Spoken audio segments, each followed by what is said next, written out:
Nina bengome yabo yodokoso Shangane lapha ezinye zaziwe kufa ngomdlebe sinibingelele sinamukele ikephinaphi la wethamele khona ke i1 KZN TV igama lami nguphiwe ngokomthembu njengoba ke sikhuluma namhlanje sinawe la sibheka ke uhlelo olwenziwe ke umnyango wezokubusa ngokubambisana nendaba zomdabu esifundazweni iKwaZulu Natal siseMaritzburg sendaweni ke iyakwavula indlela nokuyilapho khona ke sihamba khona ke nalomnyango oholwa umfundisi ke uthula Sizwe Buthelezi into ebalekile nokukhulunywa ngawo namhlanje udaba ke oluthinta ukushintsha kweimpilo zabantu bakulendawo njengoba kuzokwethula ke ingqalasizinda kagesi nokuyilapho uvezwa khona ukuthi lo mphakathi usuzoba ke ngomunye wemphakathi ke ngempela ke ephila impilo ephucuzekile lapho siyobona khona ke kukhanya ugesi kuyona ke le ndawo siyafisa nje ukuthi ngaphambi ukuthi siyokhuluma ke nongqongqoshe ake sikhulume ke noyiphini ke le meya kulomkhandlu ke wasemsunduze ngempela ke umnumzane ke umkhize sizwe nje ukuthi phakathi kwengqinamba ekhona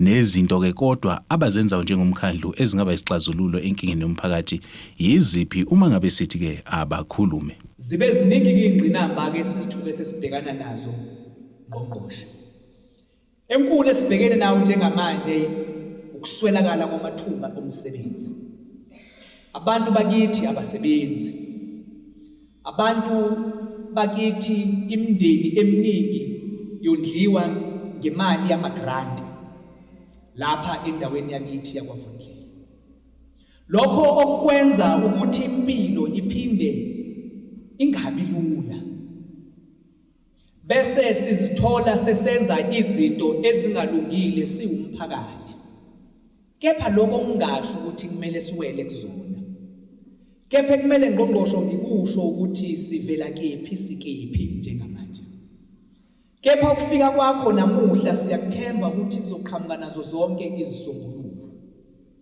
ukuze sikwazi ukuqinisekisa ukuthi abantu bakithi bazophinde babuyelwe yithemba kade seliqala futhi ukubalahlekela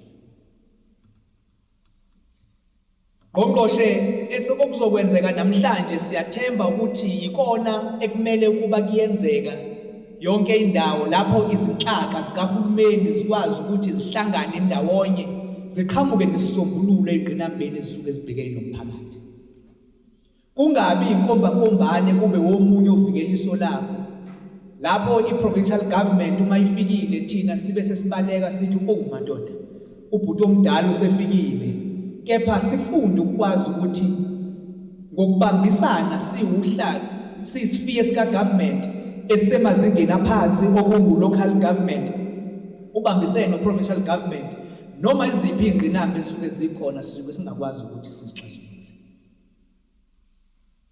ngokusondela kwakho emsunduzi ngqongqoshe ujuba ithimba lokuthi alize lizokusilekelela njengomsunduzi ziningi izinto esezingazigqaja ngazo sisho sithi your intervention really has yielded positive results turnaround strategies esiqhamuka nawo emkhandlweni ziyakukhombisa ukuthi ukubambisana phakathi kwalezi zinhlaka ezimbili nembala ziyohlezi ziqhamuka nezisombululo ngifisa ukuthi umsebenzi esiwenzile lapha emkhandlweni since wathumela ithimba lakho ukuthi lizokusebenza kanye nathi nawe ngiyathemba ukuthi uzozigqaja ngawo umsebenzi njengongqongqoshe ngifisa ukuqinisekisa ukuthi ohlelweni lokusebenza siwumkhandlu wasemsunduzi ngiyazibophezela ukuthi ama-audit outcomes azofika azobe e-positive azobe eshintshile kunalawo esasinawo ngonyaka ofile wezezimali kulo nyaka sizibophezelele ngqongqoshe ukuthi after usulethe ithimba elizokusilekelela sizoqinisekisa ukuthi an unqualified audit opinion sizoyithola siyaphinda siyaqinisekisa ukuthi sothuma sisuka kuyona sidlulele phambili ngqongqoshe sithole i-clean audit opinion kodwa sizoqala ngale yokuthi fanele sikhule gradually ukuthi sivela kephi ngoba mase singakusho ukuthi la sivela khona isimo besingesihle kepha namuhla ngama-intervention obenawo seliyaqala ukuthi kuthiwe ngesilungu there is light at the end of the tunnel ngiyathembisa-ke ngqongqoshe ukuthi sizokusebenza ngokukhulu ukuzikhandla futhi ngiyakuthemba ukuthi iprogram esesiyiqalile njengomkhandlu wasemsunduzi sibambisene namakhansela ukuzofundisa abantu bakithi ngokuthi kumele ingqalasizinda bayiphathe kanjani. Sithi kumele abantu siba-educate ukuthi ama-services lawa suke bawatholile kumele bawavikele bona. Kungabi yibona abagcina sebewa-vandalize ama-services. Lokho kugcina sekukhosta uhulumeni ukuthi usipinde usebenzise enye imali eningi ukuqinisekisa ukuthi leyo ngqalasizinda iyaphinda kube yalungiswa.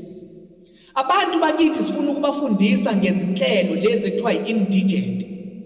Lapho ukuthi abantu bakithi abangasebenzi abaphila ngemali yempesheni kumele basizakale kanjani.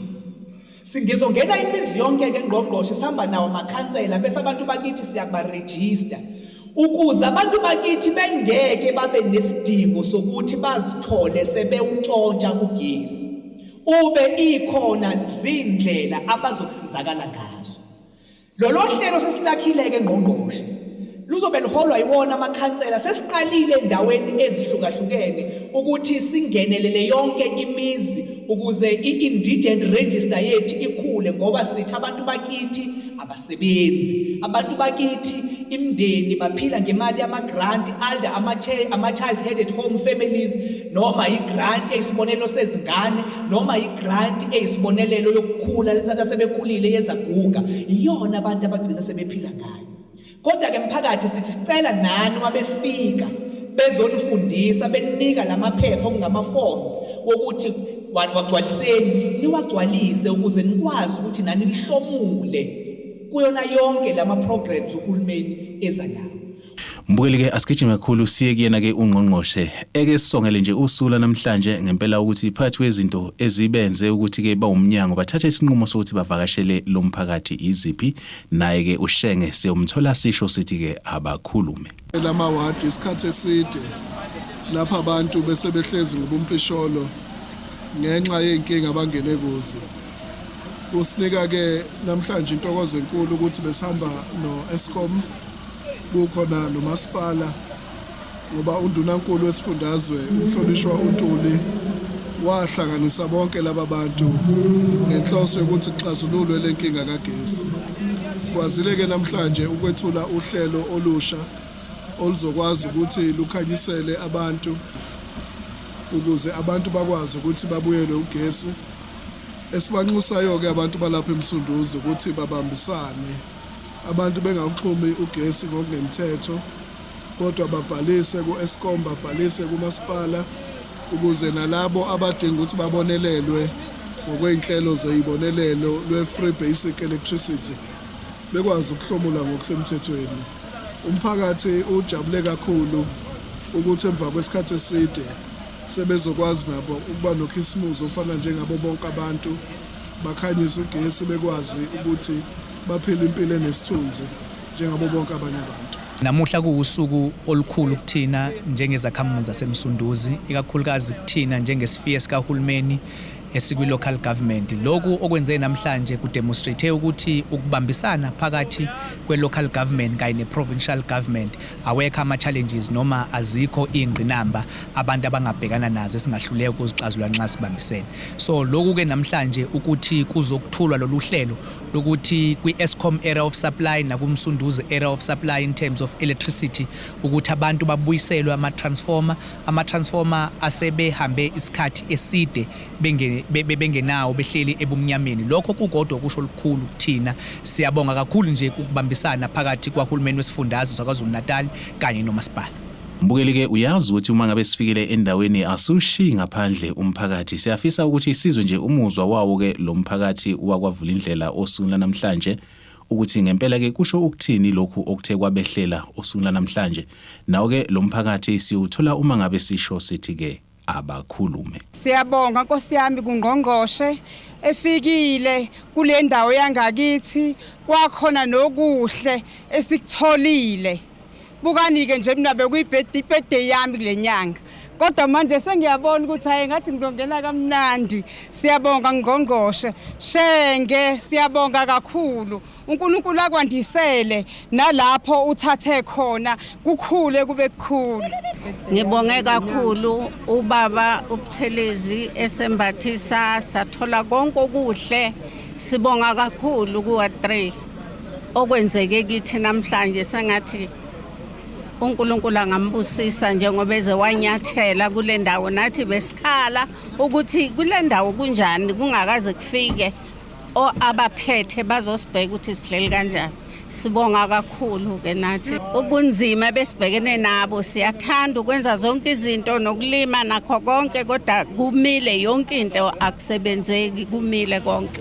Nogesi uyacima yonke into ayike ehamba kahle sinalo kithemba. Umyalezo wami namhlanje kuvula indlela community ukuthi siyababongela kakhulu ngesipho abasiphiwe uNdunankulu uMEC wakaKhokta ubaba umfundisi uButhelezi.